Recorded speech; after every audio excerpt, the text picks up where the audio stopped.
செம்மல் புலவர் சங்கரலிங்கனார் அவர்கள் மாதந்தோறும் நமது மண்வாசம் இதழில் பழமொழி 400 என்னும் இலக்கியத்திலிருந்து ஒரு பாடலுக்கு விளக்கம் அளித்து வருகிறார். இம்மாதம் கல்வியின் நுட்பம் என்ற தலைப்பில் அவர் எழுதியுள்ள கட்டுரையானது கல்வியான் ஆய கழிநுட்பம் கல்லார் முன் என்ற செய்யுளை மையப்படுத்தியுள்ளது.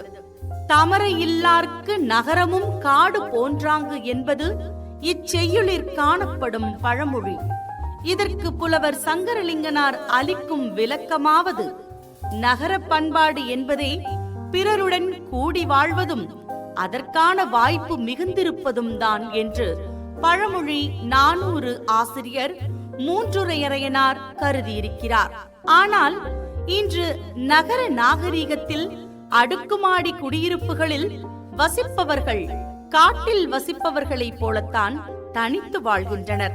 அந்த வீட்டு செய்திகளை கூட செய்தித்தாள்களிலும் தொலைக்காட்சிகளிலும் முகநூலிலும் புலனத்திலும் பார்த்து தெரிந்து கொள்ளும் அவல நிலைதான் இன்று தொடர்கிறது.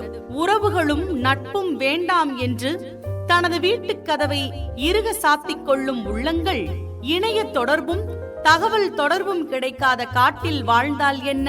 நாட்டில் நகர் நடுவில் உயரடுக்குமாடி குடியிருப்பில் வாழ்ந்தால் என்ன?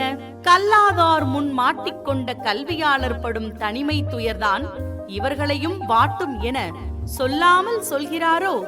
பழமொழி 400 ஆசிரியர் மூன்றுரையனார் என்கின்றார் புலவர் சங்கரலிங்கனார். இது மட்டுமல்ல, திருக்குறள், கம்பராமாயணம் போன்ற இலக்கியங்களிலிருந்தும் சுவையான பகுதிகளை அவர் விளக்குகிறார். இது போன்று இலக்கிய சுவைமிக்க கட்டுரைகளை வாசித்து மகிழ நமது மண்வாசம் இதழ் வாங்குங்க, வாசியுங்க.